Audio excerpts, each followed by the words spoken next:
This program is brought to you by Globals.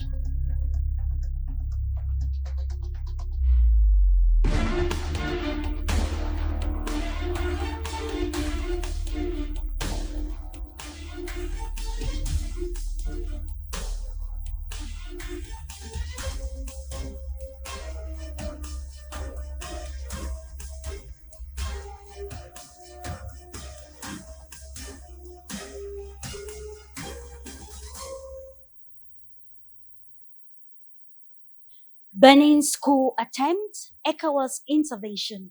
Was it a strategic move or a hidden fist? Welcome, ladies and gentlemen. A coup cap is almost settled in Benin Republic barely 5 months to its presidential elections, built for April 2026.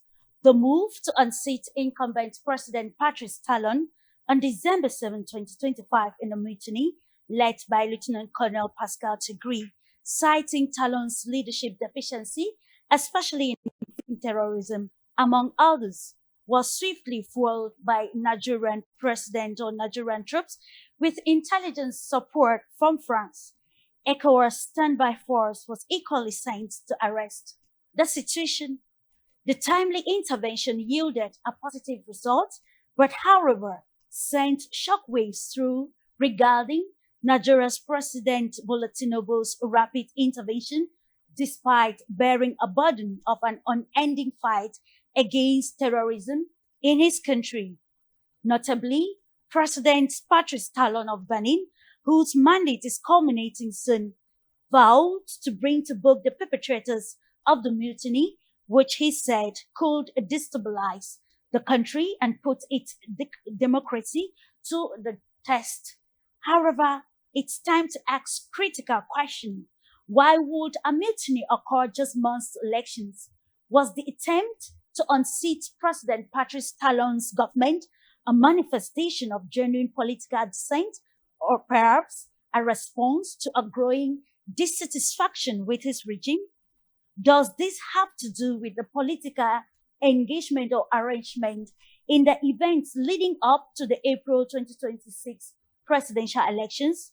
Also, what's hidden beneath the surface of Nigeria's swift push to repel the coup? Did it represent a strategic move to prevent a spillover effect or just a move to protect France's sphere of influence in the region? Is there a deeper, intricate web of geopolitical and geostrategic events in the West African sub-region, particularly under the control of the West African Economic Bloc, that is ECOWAS? It is actually time, ladies and gentlemen, to unpack these questions and decode more the intricacies of a problematic Thursday, looking at the move by Nigeria's government and also the ECOWAS standby force to swiftly intervene in the political event marking neighboring Benin. And of course, we want to answer all of these questions if actually this represented a strategic move and a preparedness for ECOWAS, or actually it revealed a hidden fist in the embattled economic bloc in the West African sub-region. Together with a panel of experts, we're going to answer all of these questions. But then I will join you right after the jingle.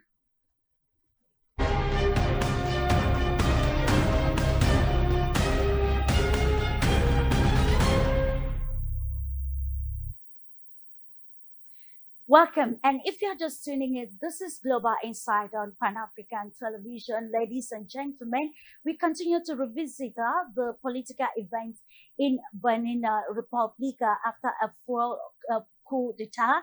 And our focus this day, while looking at the event that actually necessitated this action, we also want to ask questions. We want to borrow this slogan, that question more, to understand the real state of affairs in Benin and in the West African sub-region, putting geopolitics and geostrategies at the forefront as we unravel this very important topic rocking the political sphere of Benin and the whole of West Africa and sub-region. Welcome, and time for us to uncover the panel. And without much ado, I take you to the United Kingdom, where we welcome Dr. Andy Mba Ukweni, who is a geopolitical analyst and also geostrategist, who doubles as a researcher. Thank you for joining this discursive program this day, Dr. Mba Ukweni. Merry Christmas.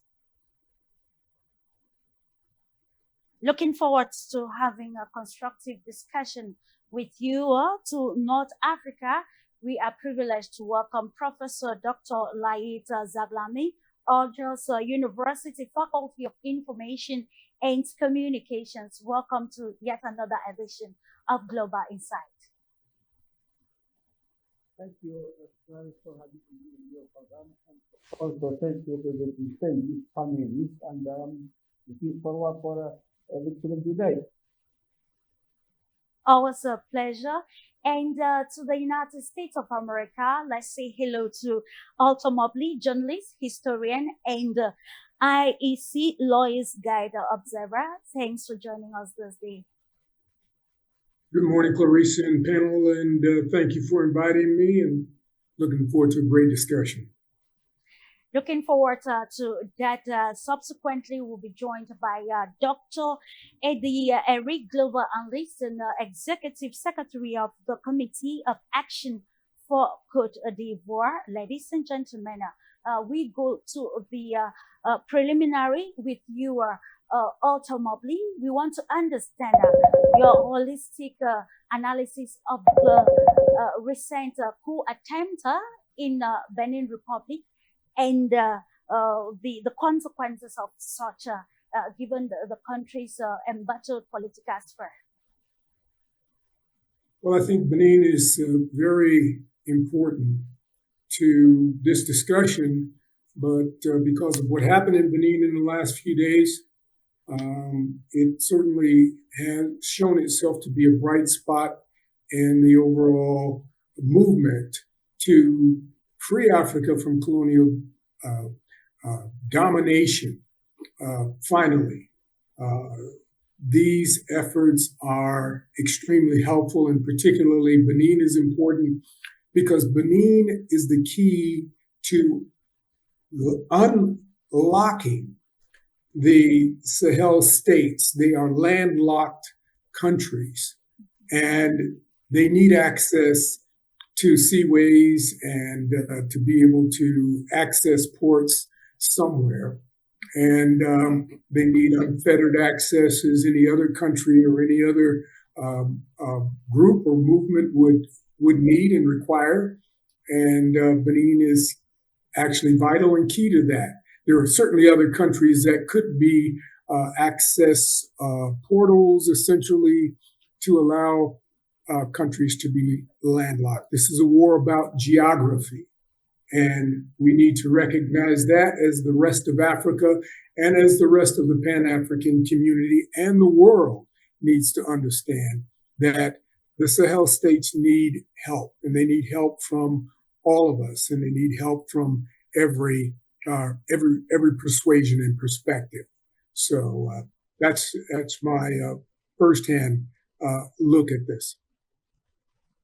Dr. Alton Mobley, and of course, let's welcome Dr. Eddie Erica, Global Analyst. Welcome, sir, to this important program. We're going to give you the go-ahead this time around to give a holistic analysis where we actually look at the consequences, events that led to the coup, the consequences, and also potential complexities of France's sphere of influence in West Africa and its implications, and particularly Nigeria's position. Clarissa, thank you so much. I want to start by apologizing to my co-panelists for the lateness, some family issues that I have to take care of this morning, and other prior engagement as well. As we look at what happened in Benin, putting it, in the larger regional geopolitical context, as I already heard one of the panelists mention, we are witnessing a resurgence, right, of military forces re-entering politics. This is something that, were weighing down about 20 years ago, and especially in the case of Benin, who between the 1960s years of independence to 1989 became actually the model of this re-democratization, if you want. We all know that, in West Africa, this movement that we call the revival of democracy that ended the one-party system for a long time started in Benin, and we remember how under the rule or the direction of Bishop Catholic, prelate de Souza, Benin engaged in what we have known as the paradigm shifts. And this paradigm shift, became very important, and the template that has actually that gave birth to what we have seen today with the different political alternation in Benin. At the same time, from 1989, we saw what happened in Nigeria, a country that also was replete with military intervention, up to the latest one when General Sani Abacha was in power, died. General Abu Salami Abubakar engineered this wonderful transition that led to this usual election that we have. Nothing is perfect so far, but at least in terms of the military not being that present as it was in the period of the 1960s, 70s, and 1980s, we are seeing, as I said, a resurgence. Why is that? In my first analysis, I believe that, it is because of the failure of the civilian regimes that were being put in place. As we talk about, unconstitutional regime changes that many African or all Africans population actually wanted to see, we are clear, for me, that the civilian regimes have failed as well. Why have they failed? We have seen so many times elected government manipulating, the constitution to remain in power. So this is one of the reasons that are leading to that. The second reason is the promises.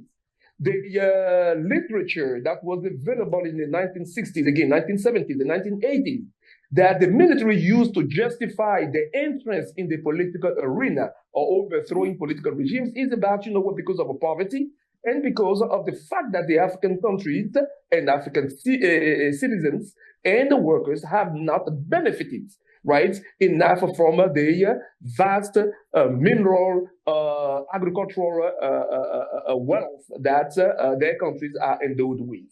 Today in Cote d'Ivoire, for instance, even though we're not talking about the political coup there, the largest cocoa producer in the world, what is the fate of the cocoa producers themselves? What is the fate of the cocoa farmers?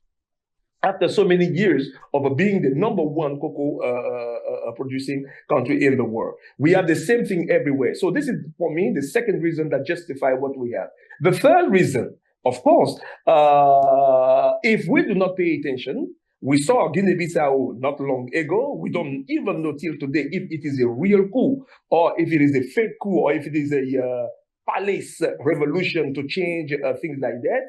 But I am afraid that, we are going at the example of Benin towards the repetition again of coup in countries, especially where it happened before. The second thing I want to say, in terms of the geopolitical or the intervention of France, of course, in the early hours of the coup in Benin, when this military junta, announced that, what they have taken over, a few hours after, we hear that, what President Talon has been reinstated. Of course, we have to wait to hear again with the testimonies on the ground that, you have the intervention of France military troops from Cote d'Ivoire. What does that mean? The whole idea about the dismantling of the French military base in Cote d'Ivoire is actually what should I say? It's a gimmick. It is not a reality. It does not suffice, to shift the things around and then say that, we have given back this military bases and that, French is out of the picture. That is not true. And then we just witness that. It reminds me of the French, mercenary intervention years ago against the regime of President Kirikou at the time, when we talk about the intervention of mercenary leader Bob Denard. It is the same thing that what we have witnessed today. And then you have the intervention of Nigeria. Here again, maybe the debate will reopen in the Nigerian Senate about when did they give authorization to the president, of course with his discretionary power to intervene in Benin the way it was done. Having said all of that, I want to agree and side with the brothers who spoke earlier. There is also a huge political or geopolitical game being played. When you have the coup that happened in Guinea, today nobody is talking about that as much, even though Mamadi Doumbia in Guinea has waited a long period of time before giving putting an end to the transition with the elections that are coming up, and he is also running for the presidency. This is not being talked about, in what we know international media. It means what it means, especially that Guinea just launched what is going to be the most important, right, mining sector or mine in the world with the Simandou project. And then next door, you also have what is going on, the Ecowas, which is actually fragmented today because of the departure of these three other countries. Of course, you understand that there is a call again for this country to come back. So this is my analysis that I want to throw in there. Number one, to summarize, I believe that the failures of the civilian regimes in Africa is, especially in West Africa, is paving the way again for the repetition of the military coming in power. So, second thing, populations are not enthused with political coup, but they are also not enthused with civilian regimes, who are maintaining themselves in power when poverty is continuously being perpetuated and when people are manipulating, constitutions here and there. And then we see that, all over West Africa. And then you have the situation with the Ecowas.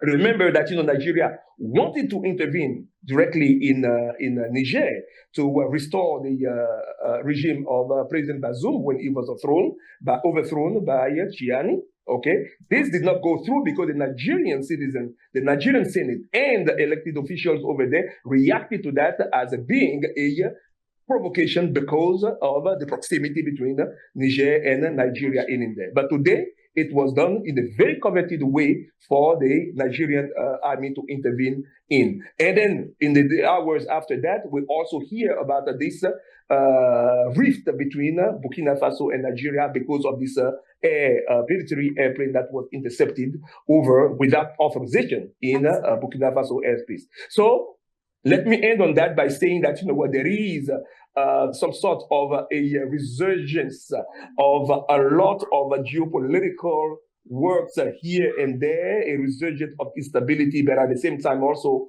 the light that I see in that is the desire of the West African citizens, men and women, to live in societies that are very democratic in their own ways, but that are also very stable and peaceful so that people can work, people can feed their families, and people can attain and live peacefully instead of living in either military or civilian regime that are actually not performing or upholding the promises that they make to people. Clarice, I want to end on that. Thank you. Thank you so much for your time, Dr. Eddie Eric. Thank you for throwing insight on this very important topic that we continue to look at the effect of torture in the West African sub-region, given the position of the Sahel states, and of course today the fight for the sphere of influence. Can we allude some of these reasons as to why there was this mutiny or act of mutiny in Benin Republic? And we'll be answering that question with you, Professor Laid, because pundits have been asking why should there be an attempt to unseat the president just few months to the political presidential elections. Can we say that there was a leak in some intelligence information showing some political maneuvering that will already undermine the impending presidential elections come next year? Yes, thank you, Abdullahi. I think the best of my knowledge regarding what happened in Benin, well, some analysts would say it was a stage in the Trump coup. I mean, in other words, it was a fake one because when they have the election and the results are not in favor of the incumbent party, so they stage this. I mean, let's make it this way. They have some kind of collusion with the army to intervene in order to restore the situation. But I don't know exactly why such things happening very easily in west part of Africa. There are, as we know, 4 or 5 years, there were so many attempts for whether they failed or they succeeded in Western Africa. So there is something particular about this part of Africa. And the last attempt in Benin illustrates that there is a situation of uneasiness and pressure from within the population of this country. Besides all what they said, he said, Dr. Eddy, about fragmentation of the Regional Economic Commission. This problem, I think there are still off between those who want to be supportive of African solution for African problem and those who are still expecting the French intervention. This is the main issue. Besides that, what we see the last couple of years or so, there is after the end of the Soviet Union and the end of what they call the unique party regime and the socialist regime and the communist regime in 1989, the revolution of 1999. So there was a sort of an euphoria for a multi-party election, and there is a lot of analysis, and I would say a lot of projects and a lot of attempts for election, and it became an act of electoralism. So in order to get in power, to remain in power, so okay, they go for multi-party election. And then suddenly and unexpectedly, the beginning of this century, on the early 2000, on early 2020, unfortunately, we have an unexpected string of military coup that swept the whole part of Western Africa. For sure, I would say democracy is failing. I would say more than that. Democracy is backsliding, and it is really, unfortunately, it is due to so many factors. One of them is that those who are elected, they don't care about those who have elected them. I mean, they don't care. They do care about their own needs, their own interest, and there is so many misconduct of elected leaders, as well as there were so many of them involved in corruption, manipulation, and of course, more than that, they tend to change the constitution. Well, if the constitution imposed 2 mandates, they once in power, they want to remain in power for so long, and then they have to change the constitution. What is amazing is the attitude of the African Union. And from that, we have to remind ourselves there was a resolution by all African leader and president and prime ministers of the whole African Union. They called for they revoke any what they call unconstitutional government change. Unfortunately, the only means they use to blame or to impose sanction is to freeze the membership of those countries. Is it enough? It is not, unfortunately. Now we have 5 or 6 countries within the African Union. Their membership are frozen. Sorry, but what else? Do the African Union use the military action? I don't know. Although they have what they call a standby force, a military standby force, which can maybe intervene. The example of what's happening now in Ecowas in the Western country, I don't think the military intervention will solve the problem. Let me sum up here one word. I think, as Eddie said already, I think those civilian leaders who got to power through election, sometimes rigging way, they should have met with political accountability. They should have been accountable to those who elected them. Unfortunately, there was some kind of collusion, as I said, between politicians and the military, and this is why, unfortunately, at the expense of the population and of the misery of the population there, and that's why now the experience of democratic regime, of democratic election for last decade or so have been unsuccessful, and that's why there is sort of I would say sort of welcoming from the population of those countries where democracy has failed. They prefer authoritarian regime rather than a fake democratic one. Of course, this brings us to conclusion that the West African sub-region is at the crossroad as it navigates its democratic processes of ensuring constitutional rights of incumbents, and also tackling the geopolitical problems in the region. And we continue to bring a topic to context with you, Dr. Andy. Still having, Nigeria was a major stake in thwarting the recent coup d'etat in the Benin Republic. We've had lots and lots of interpretations as a strategist, and also very having high proximity with the Benin Republic and Nigeria. We want to have your contextual analysis of the attempted coup in Nigeria and the underlying factors that must have led us to the situation. Okay, thank you very much for the opportunity to throw in my thoughts on this very important subject at a time like AIDS. One thing is sure,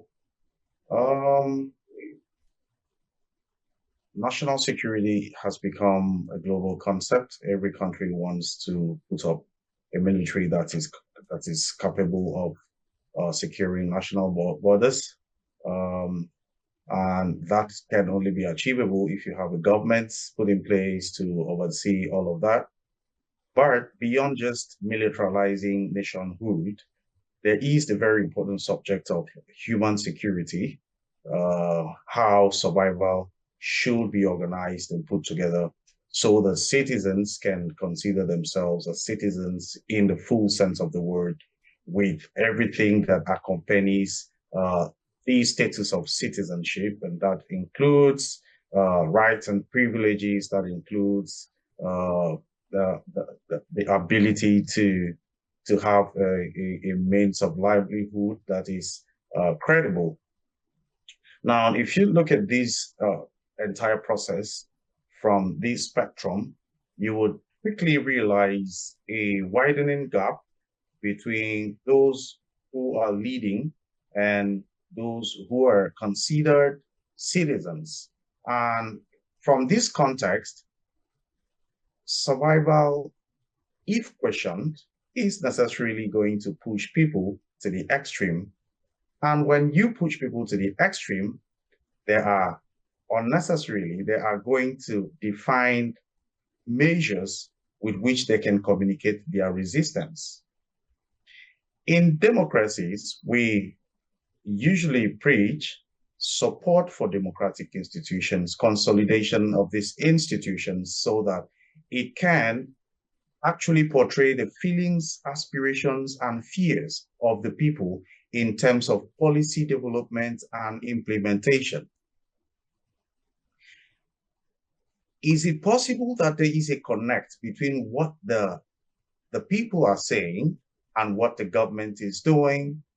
And in resistance to this, having tried several democratic avenues, such as communication through forums, presentations in conferences, legislative processes, and all of these middle-level channels of communication, is it possible that there is failure on the part of government in listening to what the people are saying, such that it is breeding a new form of frustration that has probably extended or expanded to the military, or the military seeing itself as the middleman to bridge that gap when it becomes too hurtful for the people? Now, that is one context to looking at this. If you look at what happened in Benin, you might want to say it is completely strategic and a demonstration of a sort of hidden fist of Ecowas, because in the first place, it was pulled out to safeguard regional democracy. But what is democracy? What democracy are you safeguarding if the people themselves have not been safeguarded? If the means of livelihood of the people is constantly humiliated on a daily basis, if life expectancy is poor, if the medical and public health institutions are dilapidated, if the indicators of economy are seeming great as they are currently in Benin, the economy is rising at about 7.5% as of 2024. But if you compare that to the unemployment rate in Benin, you will see that there is widespread unemployment and poverty. So you understand this better when you tie human security concerns to the issue of militarization in the Sahel region. Today, we have about 3 countries that have pulled out completely, and that's talking about Mali, Burkina Faso, and Niger. And just in recent time, we are now talking about Guinea-Bissau, we're talking about Sierra Leone, and now Benin Republic.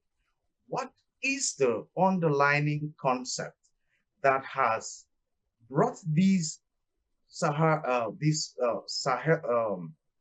African countries together with a simple concept of using the military to solve national problems? It might be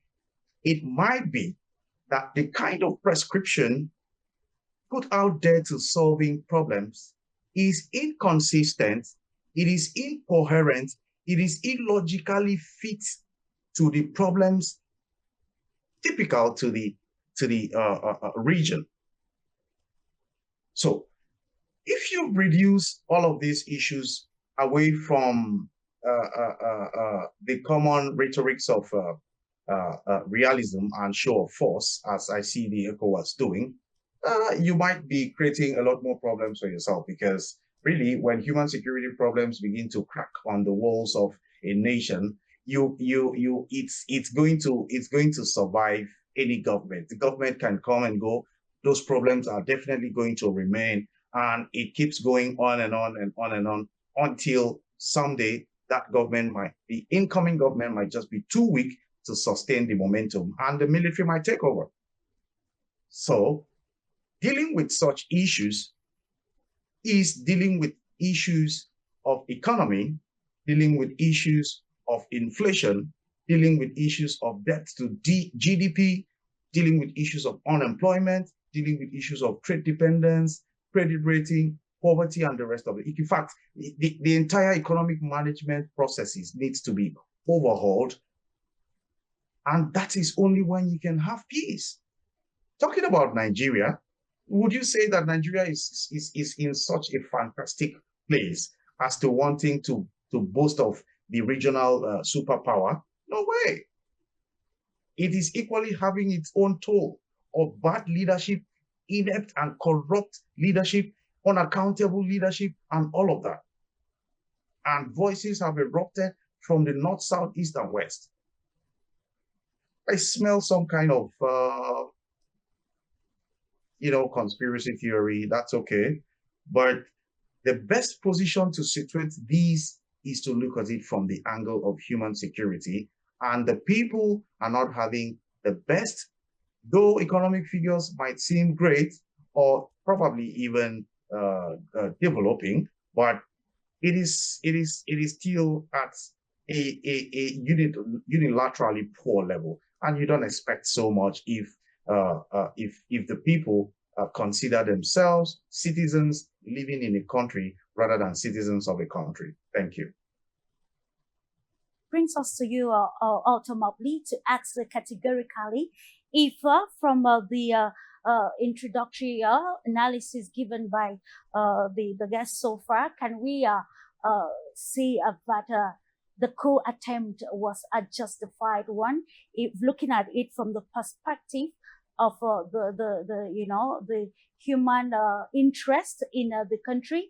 And secondly, let's highlight the aspect of the conspiracy theory, which Dr. Andy just highlighted, though, because in the preamble, we asked a question: if actually events leading up to the 2026 presidential elections have been problematic, or maybe there's still some inside information that is yet to be revealed to the public, explaining why the mutiny led this maybe a coup d'etat that was started in the Republic of Benin. Well, certainly there could be a lot of conjecture at this point as to the roots and the causes of this particular coup or coup attempt. Yeah. We don't know and don't have enough information on the participants in the coup as to really ascertaining what their motivations are and what they were. Hopefully that information will come forward. And I think we can generally suspect what's going on by the lack of democracy in Africa, that the lack of democracy really anywhere in the world. We can't point to any country on the planet that has a model democracy. There's no such thing. What seems to be the pattern in Africa is a modelization after possibly some countries in Europe, and then looking to the United States, which are all terrible examples. They're mostly monolithic structures that have at best maybe a 2-3 party system, and people are competing to try and master and control the same institutions in those countries. And basically that's it. I can certainly speak for what's going on in the US. We got a 2-party system, which is really seen and perceived as a 1-party system with just 2 angles and 2 wings of the same plane, or the same bird for that matter, the Democrats and the Republicans. And so it's not a very good model of democracy and by anybody's state. When an election is held, you get a fractionalization of a series of positions in one direction or the other, but it's very marginal and it's very designed so that it becomes predictable. It becomes a predictable, manageable system for some of the most elite people in the world. If that's what Africa wants to model itself after, then Africa will get those things. However, I don't believe that the populace is that naive. And I think that is really the bigger picture that needs to be painted in analyzing what we're seeing in Africa. African people, the African youth, the African population is not as naive as people seem to think. That's why we have the popularity of Mr. Traoré in Burkina Faso and Assimi Goïta, and what is going on in Guinea, and what certainly Idris is trying to facilitate in Chad, and all the way over to Senegal and Ivory Coast as well. They're starting to. People are restless. Young people are restless. They're tired of this merry-go-round of politicians and people who are only there to assist those corporations that are raiding the countries, who are negating any importance of what people's desires and needs are at the populace and the popular level. There continues to be a perception that we can just wax over the population, don't really have to pay attention to the youth in the street. We don't have to pay attention to popular opinion. We can just compete at the party level, and that's essentially all we need to do. Well, that is a failed policy, and it is a failed strategy.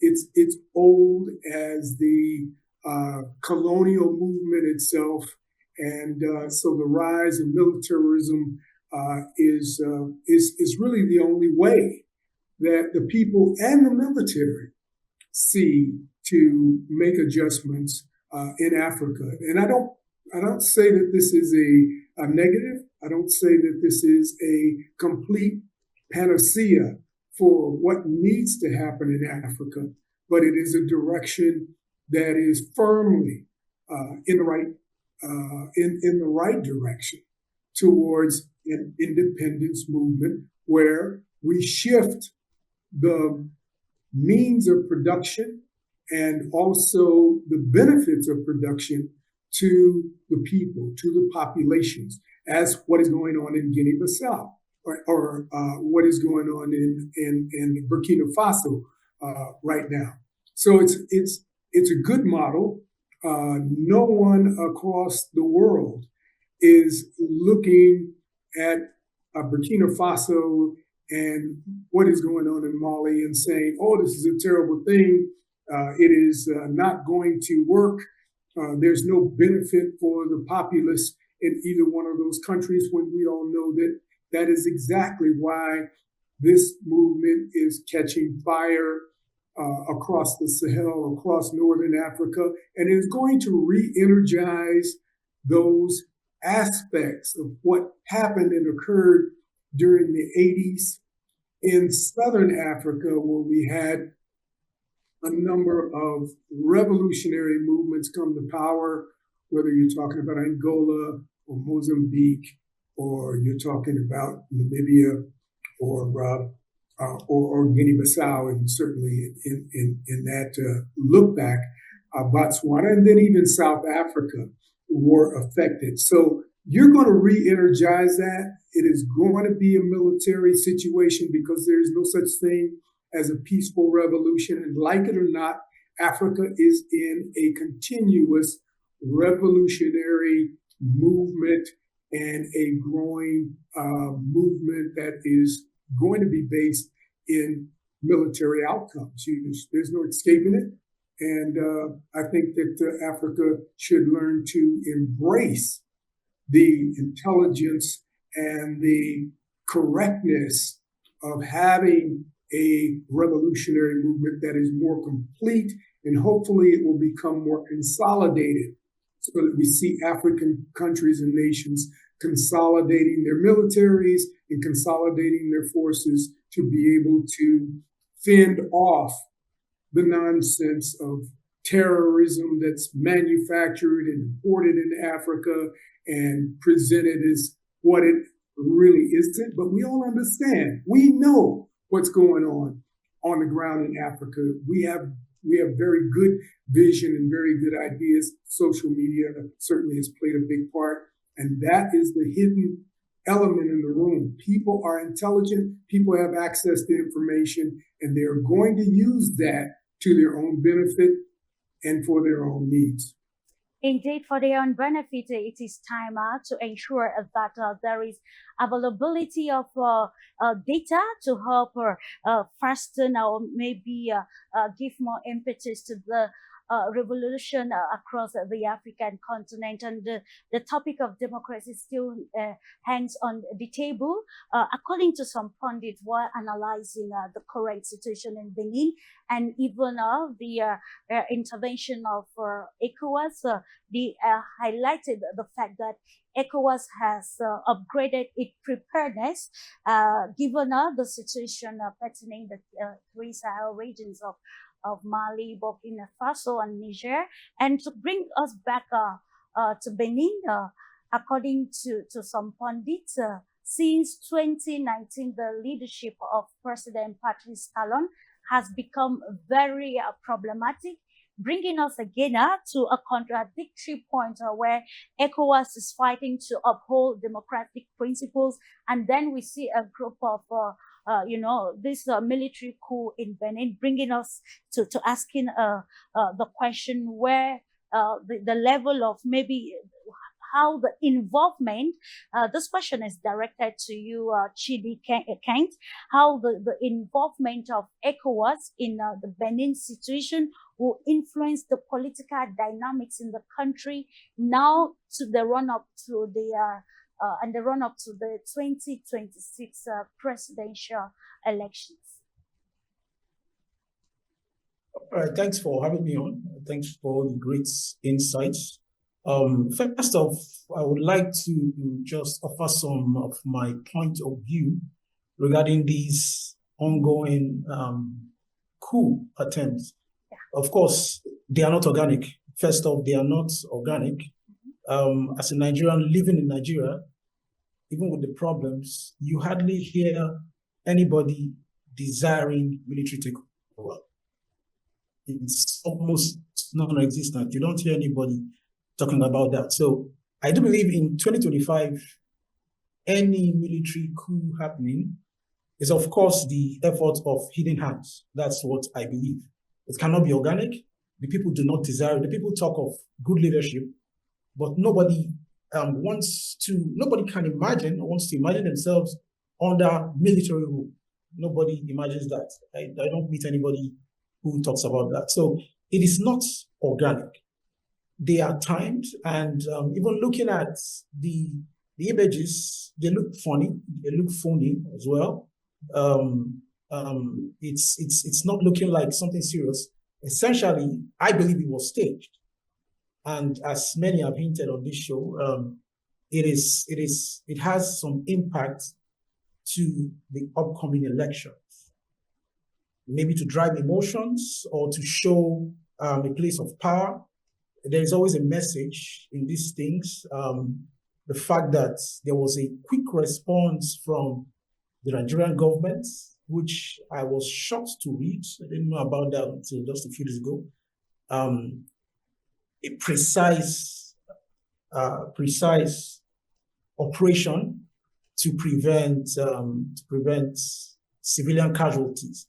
You see, that kind of narrative always softens the minds of people when you hear about civilian casualties. But I do believe that, just like your introduction, Madam, stated that Nigeria faces certain issues with security and terrorism and all that, and it would appear like there is no intelligence to handle it, but then we can quickly scramble to do a precise operation in a foreign country, right? So I wonder how that works. I also wonder what amount of military officers were involved that the loyal or good military couldn't handle and needed ECOWAS intervention, and it had to be Nigeria. funny enough, I did not know much about this until this show started coming last week to my attention. But it sounded funny, and the introduction just aligned with my thought. And I feel there is, number one, something about stirring the emotions of people,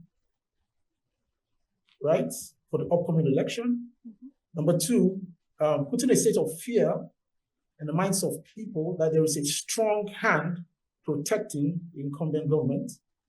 I believe these two things are part of it.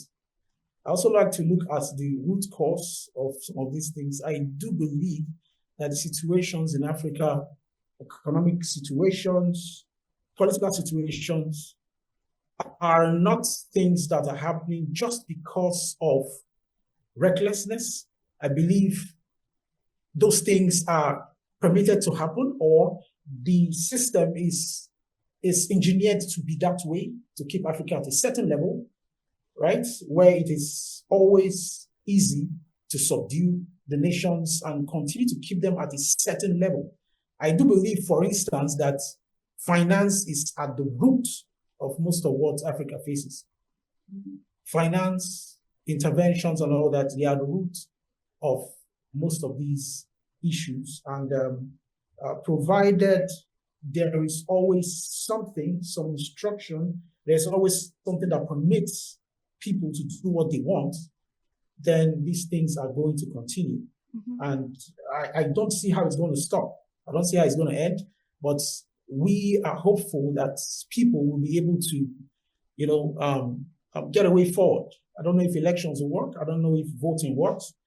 I haven't seen it work so far, but the people do not want military intervention. That I can say. I don't know for other countries, but I think from Nigeria, I don't think people want military intervention, and I believe it is the same in other African countries or West African countries. People do not want military intervention.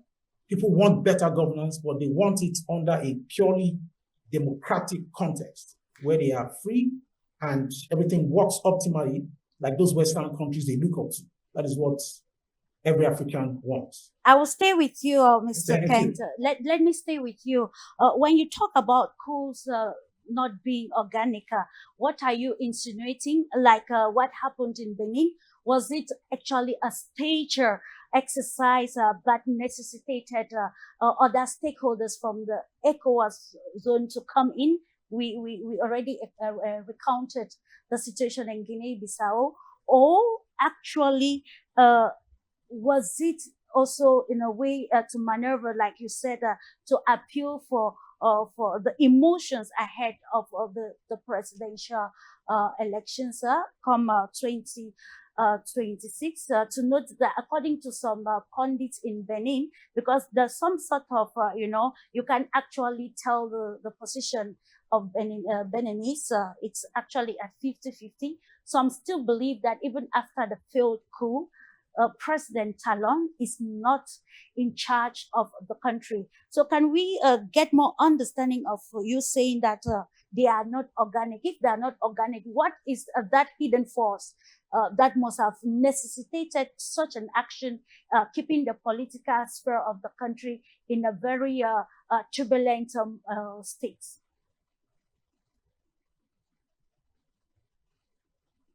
Yes, I do believe, without sounding too conspiracy theory, conspiratorial, that it is indeed a staged event.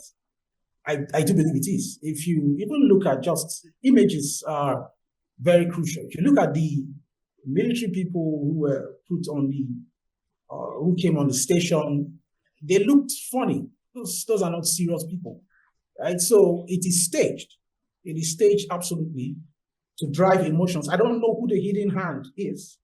I would not say Ecowas. I do believe these hidden hands are much deeper, in much deeper places than we can see, or we can just point a direct finger and say, okay, this is the source of our issue, and this is where we can point it's coming from. But I believe that there are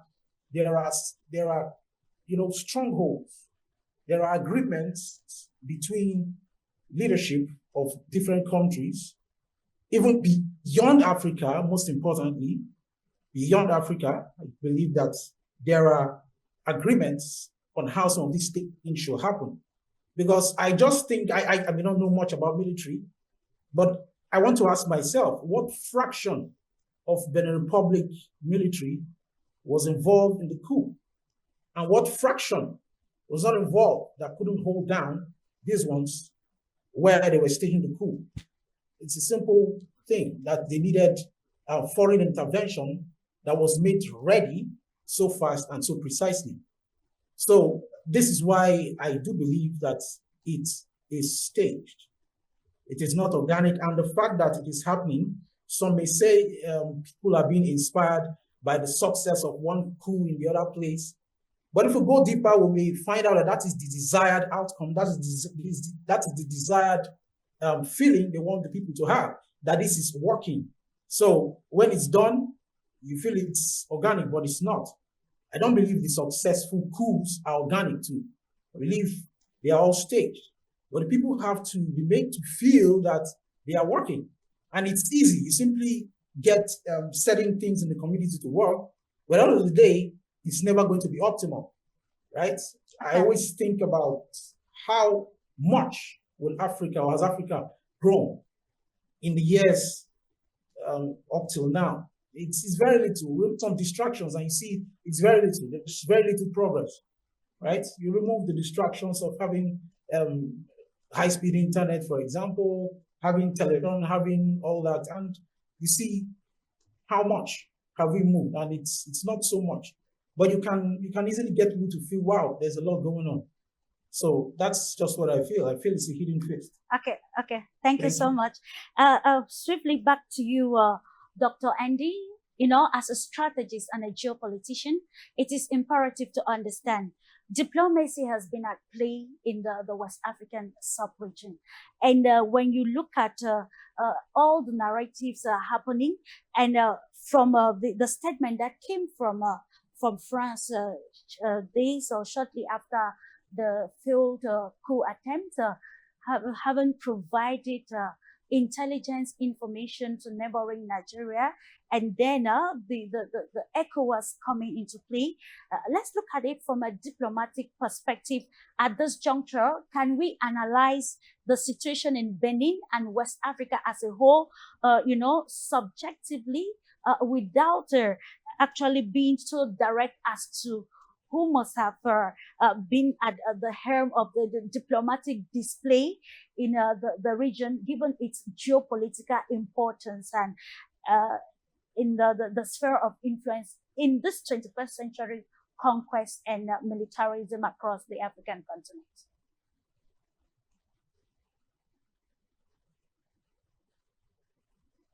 Okay, thank you very much for. You see, I started by saying that issues of diplomacy and international relations are normal issues that are usually considered business of state. And in pursuit of this business, states are necessarily going to build friendships, international relationships, blocs, alliances, and all of that. There is one fundamental driving force behind these engagements. It is the advancement of state purposes across national boundaries. And when you get states engaging in long-term military or political alliances, then that is when you might consider that strategic, all right, in nature. In the case of Nigeria and French governments, you see these sort of alliances playing out because of long-standing history that ties them together, and bilateral relationships that allows them to interact with one another. So it is normal to see how these activities unfold depending on the nature of interest that has been identified for each of these states. But I always say that majority of African states have not taken proper advantage of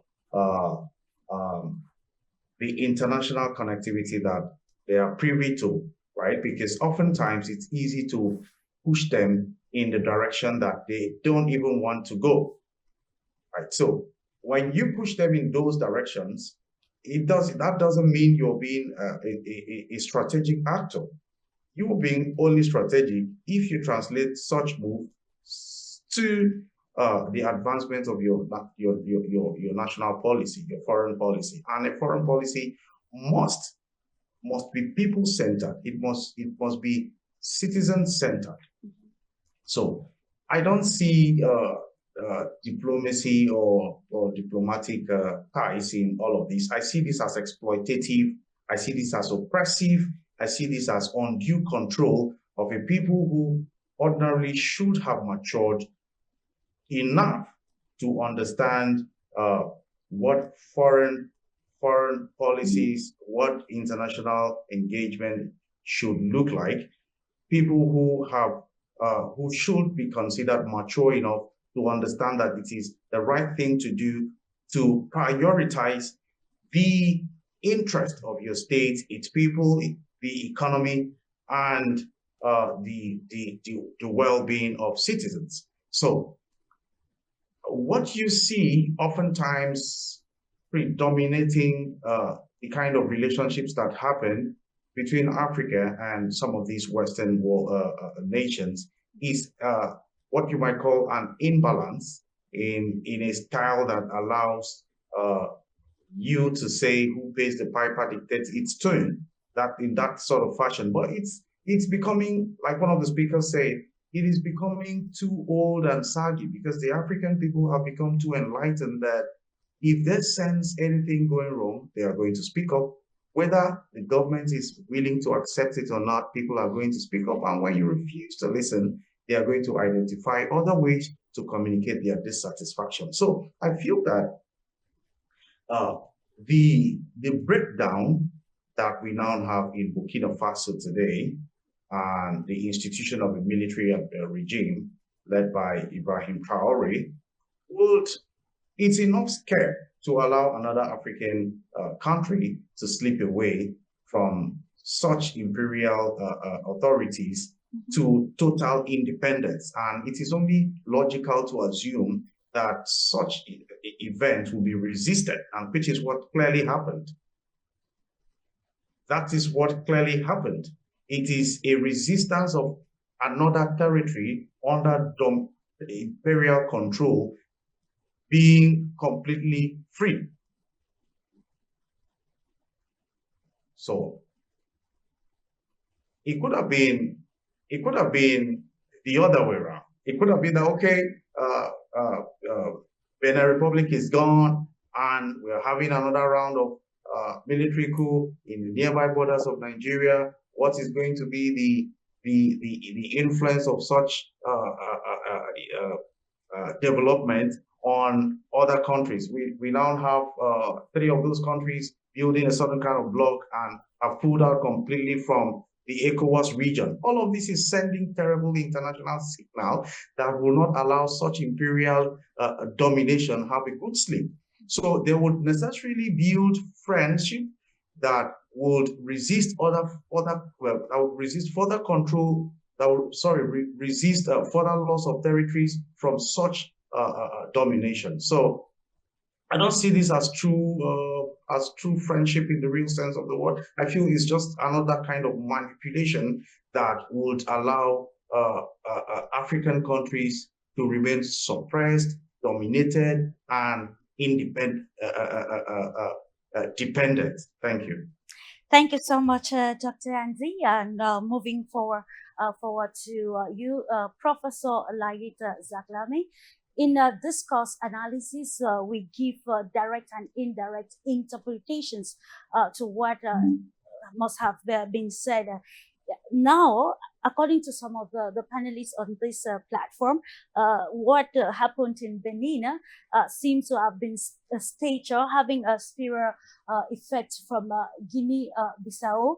And then some analysts also feel that Actually, with the resistance coming from the Sahel states, there are still tactics to see how they can, make the alliance more vulnerable, and as such, using Benin as a proxy, a proxy space to maneuver this destabilization tactic in the Sahel region. So let's try to understand the correlation or the proximity between the failed coup d'etat in Benin Republic and the fact that it has to do with a targeted attempt towards the established confederation of the Sahel states. Well, I think from my own modest view, I would say what happened in Benin, it reflects that African Union, the African continent is really losing its battle for restoring democracy, human rights, liberty, and so forth. And it's clear that I don't have enough information about at micro level, but I would say at the continental level, what's happening now in Western country, and through Western country is Ecowas as the regional economic community, is a complete failure. And here, African Union should ask why a regional economic failure in the West, why Ecowas has failed to restore peace and security in that region. For sure, this is the main question. Now we have already in the ECOWAS, we have, I think, about 14 members. Now 3 or 4 have already left ECOWAS, and the ECOWAS has no right whatsoever to impose any measure against them. With the attempt of a coup in Benin, I think ECOWAS is facing the same dilemma. And although we have the regional big power of Nigeria, which tries to impose its solution, doesn't work.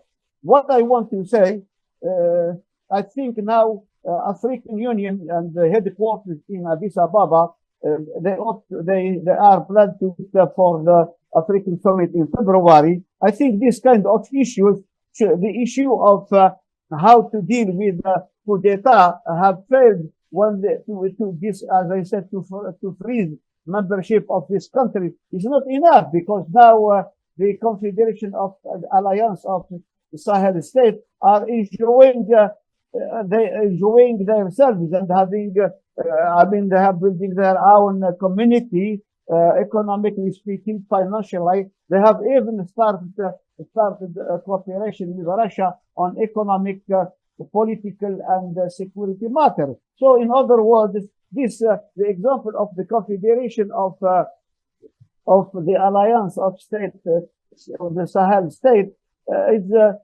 example that African Union has completely failed to meet the objectives, and of course not only to meet but also to implement and to observe, to monitor what they call the unconstitutional, as I said, government shell. I understand that now African Union is about to go through a strong scrutiny, a deep review of its policy on APSA, which is the African Security and Peace Architecture, which will be discussed next in February. So I'm quite optimistic about that. I mean, of course, African Union cannot carry on tolerate this situation of members not observing the rules, the democratic rules. But here again, let me ask myself and ourselves together, why democracy has failed in Africa? Why election? Why we have so many party election throughout the continent? Unfortunately, it didn't. In some countries they failed. So I think time has come. We have to understand, or I would say, to redefine what does it mean democracy in Africa? Is it to have to copy a Western style model, or we have to look for a consensual democracy within the Africa? This is what we should think of. We cannot impose any model of democracy from Western and do it within our community. There are so many, I would say, particular aspect and context, social, economic context in Africa. So I think time has come. We have to understand. We have to define, I would say, the parameter, the factor, I would say, even the meaning of democracy. What does it mean, democracy in Africa? And afterwards we can, because some people think of democracy, you can organize multi-party election and that is democracy. No, it is not enough. Democracy in Africa is still not rooted within the context of its community. So time has come. We have to review all this concept, and as some of our colleagues said, some leaders are using democracy as using.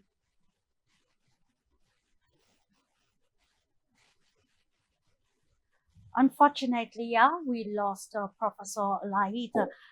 Just to remind you, ladies and gentlemen. Okay, he's back. Sorry, can you hear me? Yes, sir. You can write on. Yes. So let me just say the last sentence.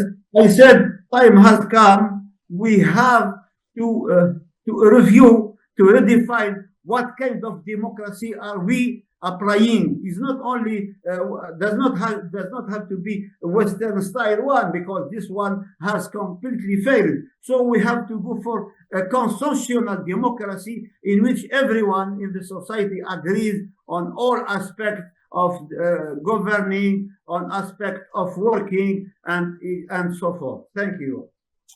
Thank you so much, Professor Laida. Just to remind you, ladies and gentlemen, that if you are just tuning in, you're onto your discursive and knowledge sharing program.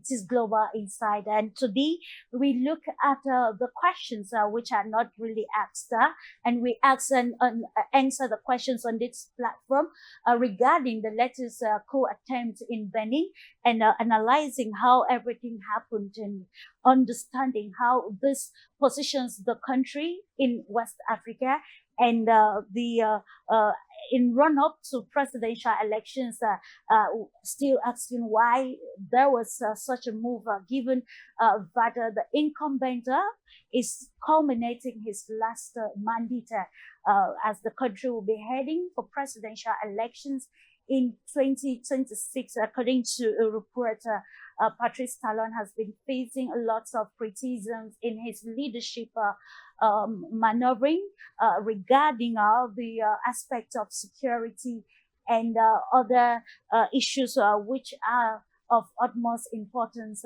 in the country. And according to some pundits, they equally looked into his foreign policy stance, which has become very problematic lately. And still, according to the reports in our research, it still gave a probability of a global geopolitical display, using Benin as an epicenter to try to cement France's sphere of influence, given that the country or the former colonial power has lost a vast majority of the countries in the Sahel region.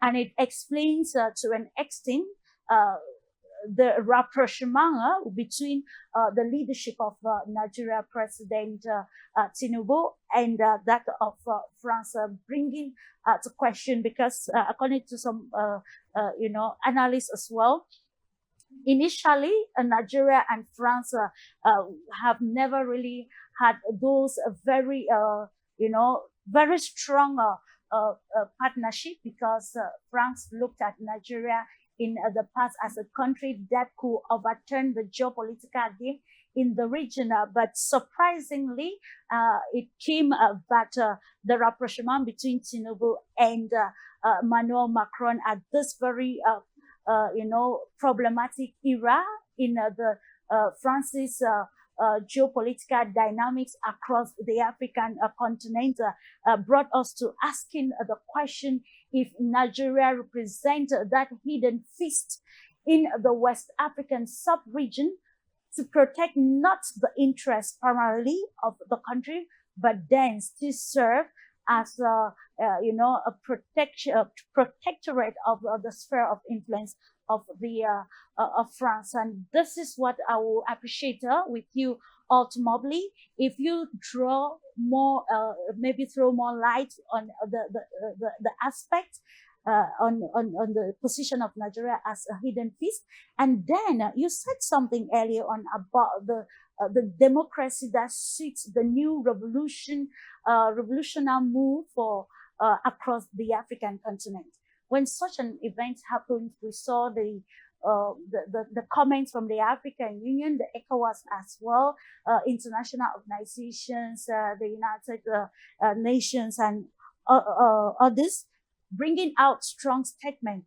But then, how can we concretize those statements to be more practical, especially in line with the new dynamics of the revolution across the African continent? The two questions I'll appreciate if you draw more light on it, and as we continue to navigate this program.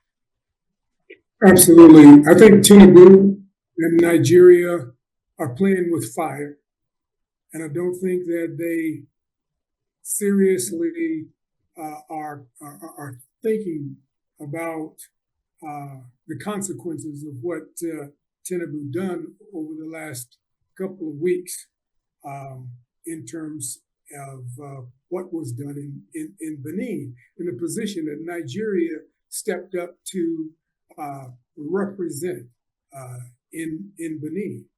He actually took the position openly of working directly with Macron of France to, again, try to subdue whatever is going on in Benin, but more focused, in a more focused way, what is going on in the Sahel.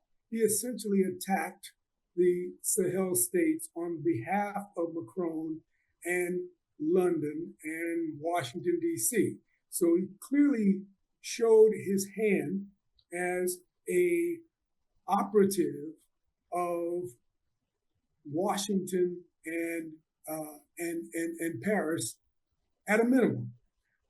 Could be much deeper. I'm very concerned about what Tinubu essentially opened when he intervened. Again, this is a very dangerous development for Nigeria. All you have to do is look back at what happened in Libya. Look at what is going on in the Sudan. When you invite intervention into the African continent, the people who come to intervene break things. They really get destructive, and it has no boundaries as to where that destruction is going to develop and go. You don't know where it's going to go. It almost goes out of control until those forces get what they want. In Sudan, they wanted the gold fields, and that's running back to the Darfur problems in Sudan was their strategy all along. They wanted to divide Sudan to get the oil in the south, to get the gold that was in the south, and that is what they are mining, that is what they are drilling, that is what they are doing, and they don't give a damn what anybody in Africa has to say about it. It's the rest of the country can starve, become refugees, be scattered to the wind. Is this what you want in Nigeria? This is what you're going to get in Nigeria when you invite the U.S. to put boots on the ground in Nigeria to help you resolve a matter of, hypothetically, Christian being massacred in Nigeria. They just pull things out of the air, and as a result, cause a configuration around it, and you get what you ask for. So I hope that Tinubu and the Nigerian people, more importantly, are thinking very seriously about what these people have in mind. And of course, it's a backdoor way to attack the military movements in the Sahel. That's all this is. We all know it and we all can see it. We can play games with it, we can talk around it, and we can politic it to death. But we understand what is going on, and it should be radiantly clear to everybody on this panel as well as around the world. It is going to result in a scenario again that I don't think any of us intend. Now, you can call that organic development. You can call it staged development as to these coups. And if you can seriously look at Burkina Faso and say that is a staged situation, I think you are probably one of the most naive people in the world in order to come to that conclusion. Burkina Faso is making some very serious moves towards at least giving its population some of the comfort levels that they need in order to function there temporarily. More importantly, I think what Burkina Faso has done in conjunction with Mali and Guinea in that situation has developed a groundswell of an area, a region of the country that is starting to make sense in terms of it being an economic development region, a development for the prosperity and the re-nationalization of resources in the region, and is becoming a very serious model for the rest of the continent. Southern Africa is not unfamiliar with what is going on in Burkina Faso and Mali right now. And I think that will be rekindled in the thought processes. It will be rekindled in the thought processes of people in Algeria. And it hopefully will start to connect even in Libya, where, again, those forces that were pushed out, Gaddafi's two sons, are attempting to rally movements there. And it seems as though they will come roaring back as a force in Libya as well. But this is what's the dynamic that's happening just below the surface in Africa that people don't want to look at. But you're going to be forced to talk about these things when you have people dismembering your country, as we saw in Sudan. And I'll stop at that point. I am just wanting to go on record as saying I'm quite concerned for Nigeria, and Tinubu is playing with fire. Yeah, and this is where the bone of contention lies. If Nigeria is already, taking the position of Ivory Coast in being the mastermind of France's sphere of influence in the region. With you, Dr. Andy, if we are very categorical today about France's involvement, it's we want to go memory lane now to the event that actually characterized the era of the implementation of the local currency within the West African sub-region. We're talking about the Ecowas, and we saw how indirectly France was going to influence that, and will bring us again back under Ivory Coast President Alassane Ouattara, like Dr. Eddie mentioned, and then another aspect of it coming in the era of heightened revolution across the African continent, where Nigeria joining the position of Ouattara to protect that sphere of influence that will, promote the hidden, exercise of the former colonial power in the strategic affairs of the country without new defined policies, which you highlighted that these policies always be embedded in what we call as foreign policy dynamics of a nation. Yeah, so oftentimes we get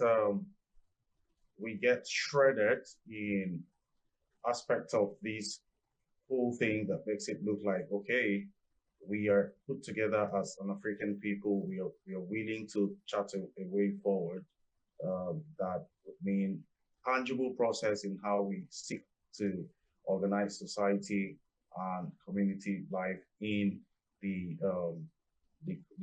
continent or countries of Africa. But we also see that on the other hand, there is a raging form of resistance that never wants these ideas put on the table to be constructed into any tangible policy to work with. Now, this is not unconnected with what I called a failure of foreign policy design in Africa. Designing foreign policy in terms of literature or construction of literature is not the thing that we are referring to as failure of foreign policy. It is the willpower, it is the economic strength to match words with action to get us to a level where we can be taken, Africa can be taken seriously when it comes to the negotiation table to say, come the next 10 years, this is what we seek to be, this is what we seek to achieve. And watching the international stage take us seriously has become a mirage of its own, because when Africa talks on the table, on the negotiation table, nobody takes that seriously. So having that sort of opinion, having that sort of mindset about a people is one that is devastating, because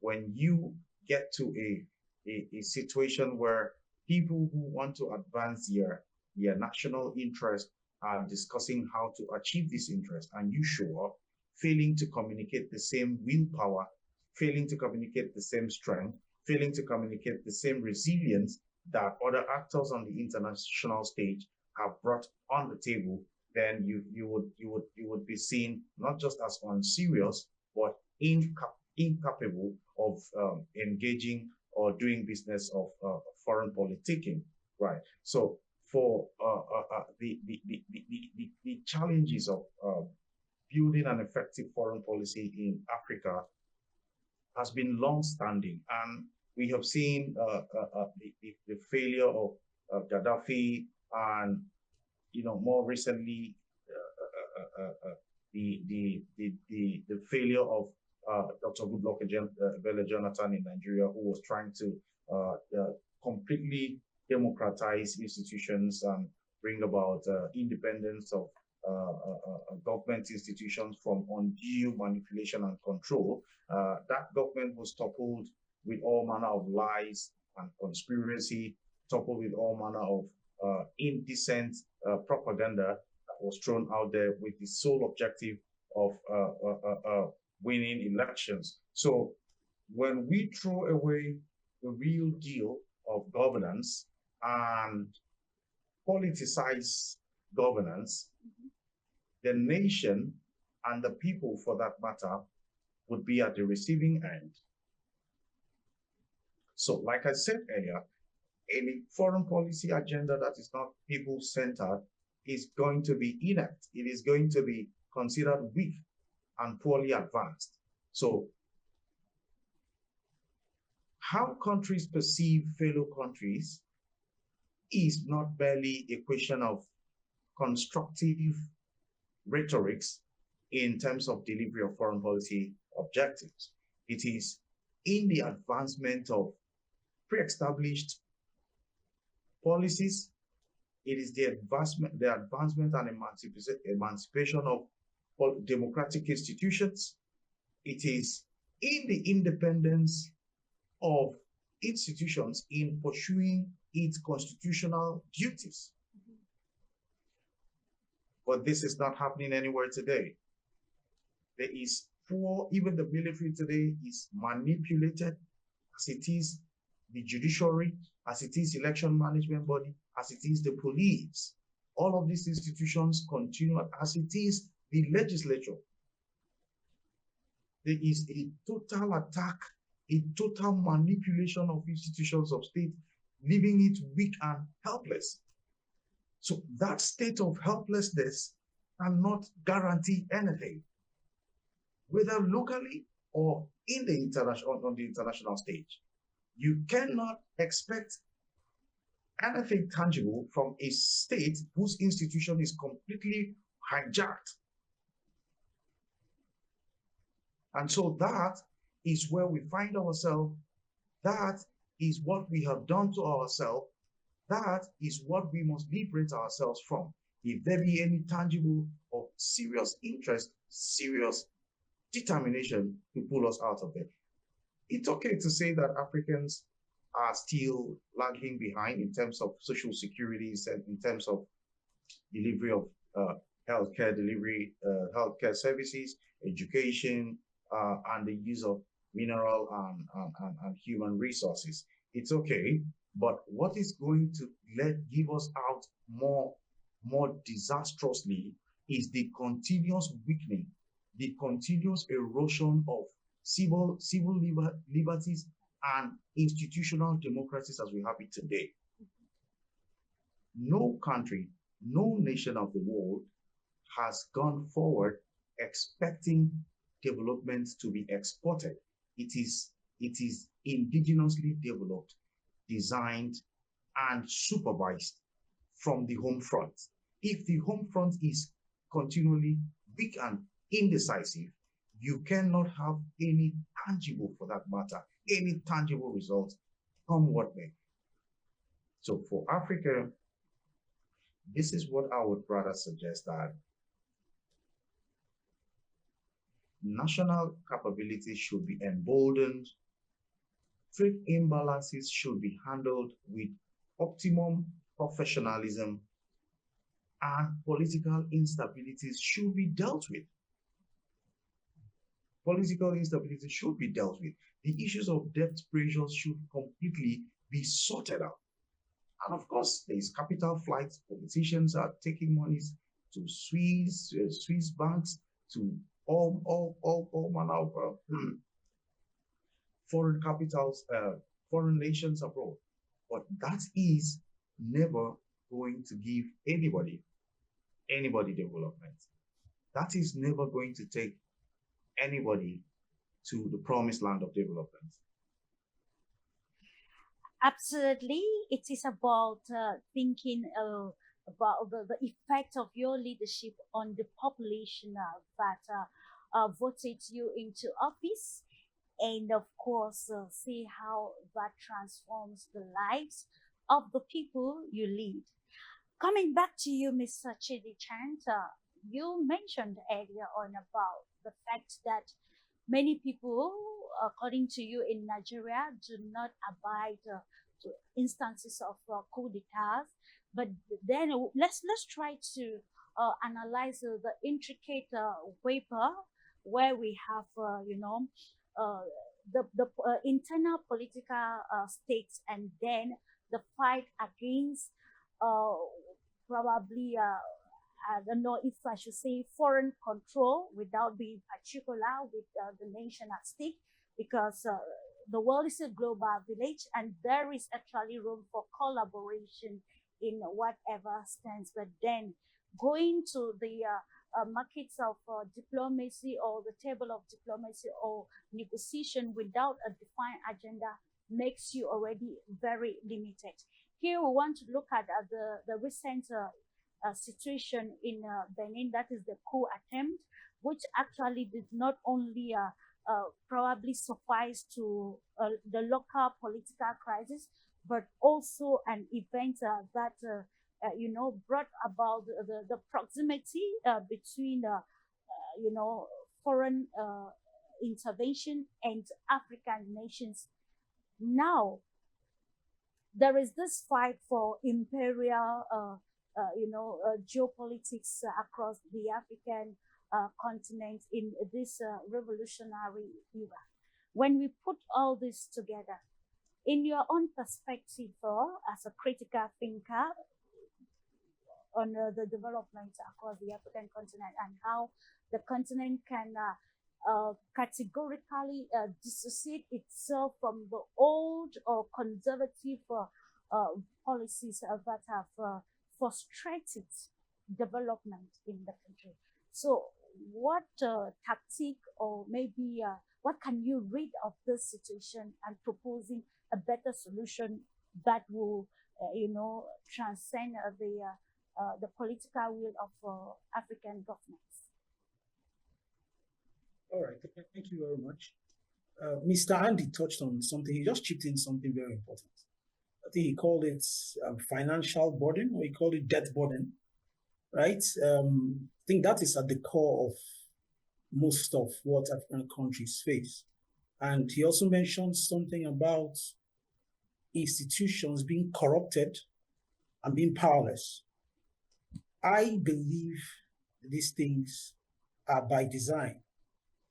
And I do believe that it will take a level of deep change from within the continent for these changes to happen. Now, regarding these debts, strongholds, these shackles that hold African countries, because these debts, they are continuous, right? Mm-hmm. For instance, Burkina Faso, does it still receive loans from the IMF, World Bank? Does it still receive those loans, grants? Yes, it does.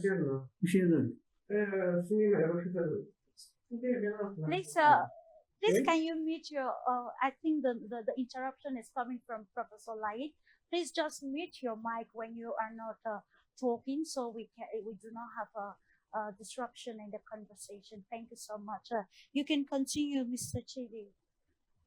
Okay. Mm-hmm. Yes. So, like I was saying, I said Burkina Faso receives loans, still receives grants, despite its front of being against the system, but it still receives these loans and grants. I do believe that the corruption of these organizations and institutions of government, as Mr. Andy has pointed out, they are things that can be handled. Let me paint a simple analogy. If I give you a grant or a loan, right, it is also possible for me to demand evidence of what you have desired that loan for. I do not know if these demands are placed on any of these countries ever. But the loans keep coming. I don't believe it is too difficult to demand these countries, when they receive these loans, to show in a very robust way how they are spending these funds, developing the countries, improving the lives of the people, improving the economies, improving industry. How often are these requirements placed? I don't think these demands are placed when these loans are given. So I believe that the loans and the whole finance is at the core of shackling these countries. And I do believe that it is like you can also throw crumbs at the people and make them feel good. But at the end of the day, there is a deeper level of corruption that holds things down. And it will, if you talk to people, it's like a lot of people do not have any hope in the government becoming better. They do not have any hope. Civil liberties, everybody dreams of it. That's why I would repeat again that I do not think I would meet anybody that will want military intervention, for example, in a country like Nigeria. They may have shown a model with Burkina Faso. It may be a model, and it might be a legitimate model, absolutely, as Professor Mobley has pointed out, a very legitimate model. But it's also possible that based on this legitimate model, there are people who would stage things and see if they can get the people to subscribe to their attempt. That is what I do believe. there is an attempt. So I will still say it is staged, and I will still say that for African countries to get ahead, it is not going to be easy. There are loans that are holding these countries down. I'm not so much of an expert in these things, but I believe, and I know that there are loans, and these loans are at the core of holding these countries down. They are like a shackle on the throats for the people. The owners of the loans can place demand. I understand that every country is in debt. The US is getting to maybe 30-something trillion in debt. Every country is in debt. Yeah. So it will appear that every country is in debt, and it doesn't even make sense. Right? So the figures are alarming. There's even a projection that goes up to 2035, how much countries will owe. So it's like it's something continuous. So it will appear that there is no quick solution in sight. What everyone dreams about is institutions that work. If you hear the comments of people, they want things to work within a democratic context. Because what works in one place successfully may fail miserably and put certain other countries in continuous war, civil instability. That is just it. It may put other countries in continuous instability. So the minds of whoever is doing this or doing that, we cannot say that it's as objective, right? I do not see any evidence, correct me if I'm wrong, of any citizens in any country demanding, or let's say Benin, I do not see any evidence of anybody demanding that military topple the government on their behalf, because who do you know is going to be the head of that government when they topple the democratic government? Mm-hmm. Nobody can guarantee that. Okay. I'm sure 99% of the people will not know anything about that. Right. All right. Thank you so much. And thank you. It brings us again to be asking this question of how the power dynamics in Africa, or maybe Africa's political rhetoric, is challenging its governance system, security, and even its international standing. With you, Professor Laid Zaklami, because when we look at the events in Benin, according to reports, the main opposition leader in the run-up to the presidential election has been disqualified from the contest.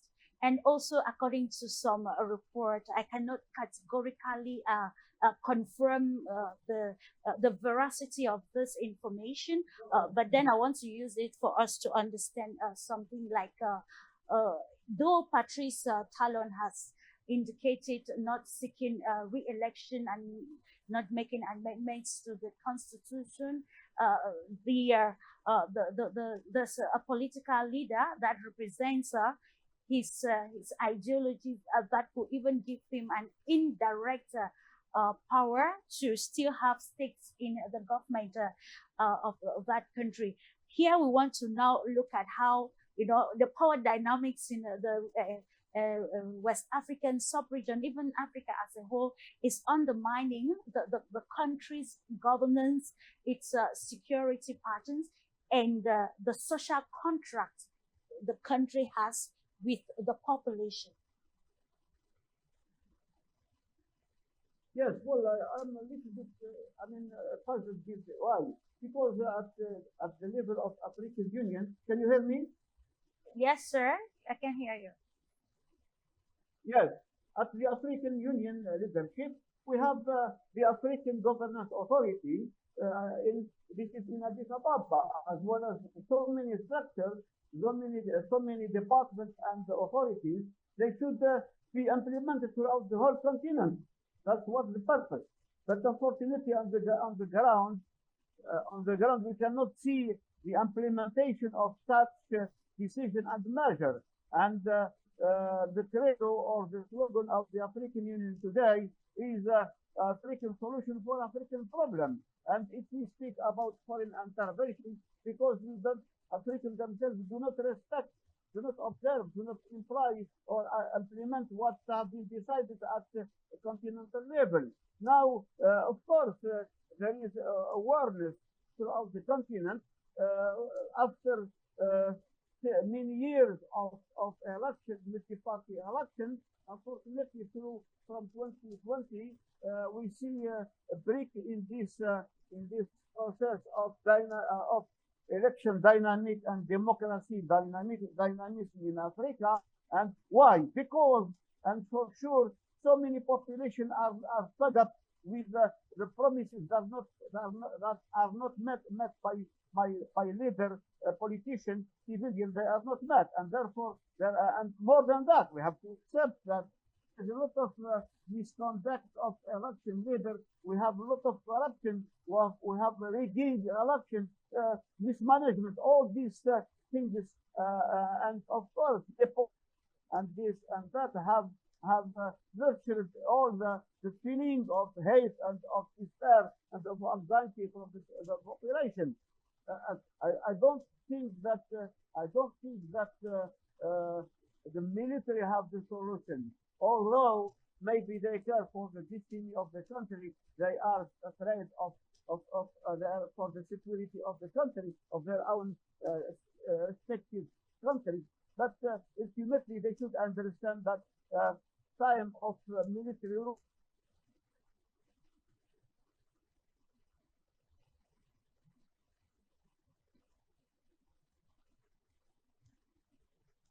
It seems we lost Professor Laida. We are almost culminating. We have just 9 minutes to be together on this platform. Then it is imperative to have recommendations. Starting off with you, ultimately, I think we have 2 minutes per person. The recommendation of concluding a statement pertaining the development in Benin and the West African region as a whole, and how the political maneuvering or the rhetorics can undermine governance and even the global security, not just of the region, but of the African continent as a whole. Well, thank you again, Clarice, for the for the forum and the opportunity to be a part of it. The terrorism is the only staged element that we have in Africa right now. And that is being staged primarily from the West. They're blaming it on forces in Al-Qaeda and out of the Islamic world. And that is a sad element and sad development. But just getting to very quickly the financial status of Africa. Africa right now has an economy on a whole of about almost $3 trillion. It's 2.7, 2.8, but getting close to $3 trillion in the entire continent. The extraction of resources from the continent is much, much, much higher and has been for a number of years. If Africa combined forces and all of Africa consolidated, they would have an economy of in excess of $30 trillion. That's what Africa's value is to the rest of the world. And until Africa itself masters that, they will be fractured and splintered into segments that are hat in hand, begging from the West for loans, as Kent indicated. And those things will continue to straddle and hold Africa back, because loans come with strings. And that, just briefly and quickly, what I would just want to go back to the Gaddafi regime and look at what he was able to accomplish by nationalizing his own resources, the oil that was coming out of Benghazi, and why it was so strategic to take his organization out. He did not fail. Gaddafi didn't fail. He was a very successful regime, but he was essentially attacked by the West, and that country was dismembered by the West. But when he was there, of course, Gaddafi had not only cut off loans from the West, did not have any lending from the West, had control of his own economy in that country to the extent that he was a lender to the rest of Africa at a level that was higher than the IMF, the World Bank, and every Western country combined. Gaddafi had loans and was providing funding to the rest of Africa at that level. So it's amazing what an African country can do if we get out of the thinking that we're neo-colonial states, we're vassal states, we have to do whatever the West wants and continue down that road. So again, I know it's a wrap, but that's essentially my statement. Okay, thank you so much, sir, for that. Briefly, with you, Dr. Andy, your recommendations, given the complexities of imperial geopolitics in the West African sub-region at the moment, how it's affecting power dynamics as well. Okay, so I like to generally approach these things from political economy dimension. So I'll just give us a quick rundown of some really important fact check, starting from Nigeria. Nigeria lost over 104% of its value in 2024, making it one of Africa's worst performing currencies, as it is with the Malawi's kwacha, which fell by 66% in 2024, driven by inflation and weak reserves. In Egypt, the Egypt pound underwent repeated devaluation as part of IMF reforms. There are other weak examples: Sierra Leone, Ghana, cedi, the Zimbabwean dollar. All of them faced severe instability, and this is leaving really instructive, very clear consequences. Number one, there is a terrible reduction of purchasing power. Ordinary citizens struggle to buy food, and fuel prices are on the rise.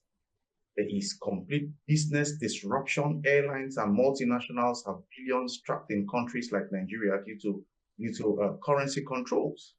You have investor reluctance. Volatile exchange rates discourage foreign direct investment, which is what is highly encouraged over loan taking. Foreign direct investments and international trade over rentierism. And regional instability, which often spills into political unrest, fueling dissatisfaction with government. So these would be my parting shot. If these issues are dealt with, if issues of weak, incompetent nation are handled, if issues of entrepreneurship are emboldened, if entrepreneurs are supported, if the weakening currencies of the states are given adequate opportunity to thrive, then at the end of the day, I think we can take it up from there. So I'll make it short. Thank you. Thank you so much for the great insight. Coming to you, Chidi Trent, you were very particular about the citizens' perception. So as a concluding phase and recommendations, how do you think citizen perceptions of foreign intervention in domestic affairs, like what we recorded in Benin recently, actually influence national stability and governance in the countries of the West African states, particularly Nigeria, with the very, intervention that attracted mixed reactions from the country? All right, thank you. Just as Mr. Mobley said, any interventions, wide-scale, robust interventions, usually end up badly. I was impressed the last events of Donald Trump saying they would intervene in Nigeria. A lot of people, if you looked at social media, said we don't want it. You know, that was something. It was something encouraging to hear that. Okay, a lot of people are beginning to see that there is a disadvantage to these things, and they mostly do not elevate these countries. And it has also been pointed out that Gaddafi did not fail. But the intervention, the destruction of that country was because of, that intervention. So that country was destroyed. He had a lot. In fact, I'm learning here that he gave out loans. I've heard of things like the water projects. I've heard of a lot of things, and all those things were destroyed because he was simply, I think, presented as someone who is a risk to his people. But that wasn't true. And it's being confirmed by someone who I see is very informed on the matter. So I believe that the people want things better, but the people do not want a lot of these foreign interventions, because it's becoming quite obvious that they have not helped extensively, right? People are seeing it very evidently that the economies seem to be going down. Prices, in fact, some things have gone up 400-500% in the last 3-4 years, for example, in Nigeria. So are these interventions working, both financial interventions, military interventions, are they working? I would say not too well. Not too well, because it may boil down to the minds of people, the intentions of individuals in leadership. Do people really want things to work? It may boil down to something as primal as greed. Are people focused? Do we have individuals who want things to work? So if we have 1 or 2, and then the other 98%, are not focused on those objectives, can these governments work? I think it boils down to this basic thing. And so these government leaders are simply bought up using the instrument of these loans and funds. I would not sound extreme by saying that I believe that some of these loans are essentially to buy off politicians and to buy off the countries. That's how the countries are owned. That's what I simply believe the loans are for. So they don't do anything. The people would be, it may come as a shock. You see, the people will be more confident hearing that the governments don't take loans. Again, whenever it comes to the news that Nigerian government, for example, has taken a loan, you see a lot of people are not happy about it. A lot of people are not happy about it. The people do not give their consent. Someone mentioned here about governments that involve the people. The people are not involved in any of these things because the people do not see how it helps them. Things keep going down. I keep hearing loans are being collected. So, the people do not want these things. People want solutions indeed that are from within and are driven by true motivation, that are driven by true commitment by the people in leadership. Not someone, I always make this simple analogy, someone from outside cannot tell you better than a place you were born in, you walked in, you played in, you grew in, you knew and you know everything about it, and someone out there tells you this is what we'll do that will work best. It can work in some scenarios, but the main responsibility is on the people, the leadership within these countries, right? I'm not against international relationships, of course, absolutely important, but it should be driven by sound decision-making from within each of these countries. Thank you. Of course, what the people want really matters. Recently, we saw the involvement of Nigerians when U.S. President Donald Trump said the U.S. was going to intervene in Nigeria. We actually saw many Nigerians calling for the U.S. to come, and that became very problematic, and it brings us again to a similar situation in Benin. I think these are some of the topics that will continue to throw more light on the effect of foreign intervention in a nation, in a sovereign nation, and how that can further bring about vulnerability or susceptibility of its security, governance, and whatever you can mention. We are rounding up with you, Professor Laida, with the way forward. What can we draw from the the recent developments in Benin Republic and in the West African sub-region as we continue to chart the African agenda in the sphere of a new world order where we have new alliances coming on and people reviewing the policies of the old alliances that they must have formed in the world largely dominated by the USA. I'm not done. Take it from me. Please, Mr. Chidi, can you mute your mic? There's an interruption. Thank you, Professor. You can write on. Yes, you are right, Clarice. I think what I want to conclude, I think I prefer national African intervention instead of foreign intervention, if there is the case. And since we have already African Union has decided in the past to mobilize around 2,000 or 20,000, I would say, standby forces. If this is the case, and this case of urgency, I prefer to have African problem being solved by African people. This is the principle. Now, this question of course, coup d'etat, it's a resurgence, as one of our colleagues said, resurgence of the 1960s. And we thought that afterwards we have really installed the democratic process. And once again, a rebirth of resurgence of coup d'etat from the 2020. The question is, we should ask ourselves, why do we have this wave of coup d'etat in many parts of Africa, and particularly in West Africa? So we have to be positive, and we have to be practical to deal with the issue. Sometimes I don't support military solution, military I would say governance.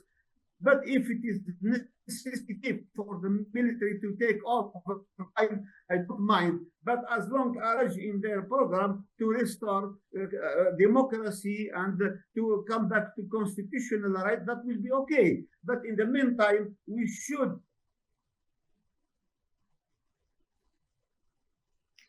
Unfortunately, we lost Professor Laeta once more. But then, ladies and gentlemen, we have come to the end of today's edition of Global Insight, brought to you by Global and Pan-African Television. And just to have a recap of what we discussed today, that the coup attempt in Benin actually represented a critical moment, not for the nation, but then for the whole West African nation as a whole. And of course, should the intervention of Nigeria and Ecowas, if it represented preparedness and readiness, it's a milestone that has to be applauded. But then, if actually it represented a hidden fist to continue to protect the sphere of influence of the former colonial power, that's where it becomes very problematic, as it challenges overall governance across the African continent. And it is imperative that we should leave today's edition understanding that the boundaries existing, be it among leaders of states in the West African sub-region and Africa as a whole, are just artificial boundaries that I think it's a toll for continuous separation across the African continent, making it very difficult to come in unison to chart the continental agenda that will face the development and improve the living standards of many Africans. So it is imperative to analyze these events that will bring us to the conclusion that there is need for careful attention to the economic, political, security events that are happening across the West African sub-region, having a direct effect on the governance structure and democracy, as we continue then to contextualize the definitions of these very global terms to suit the African agenda, while providing a scope for more better relationship with the international partners as a country or continent can never function alone. Thank you again, ladies and gentlemen, for the great insider on our today's topic. And we want to trust you, actually appreciate you particularly for trusting the Pan-African television as we continue to enlighten millions of viewers out there on the intricate web of political development in Africa and the global world, and see how we can develop tactics or strategies that will suit the world of the new dynamics. Thank you, and have a lovely moment in the company of transmissions on the Pan-African television.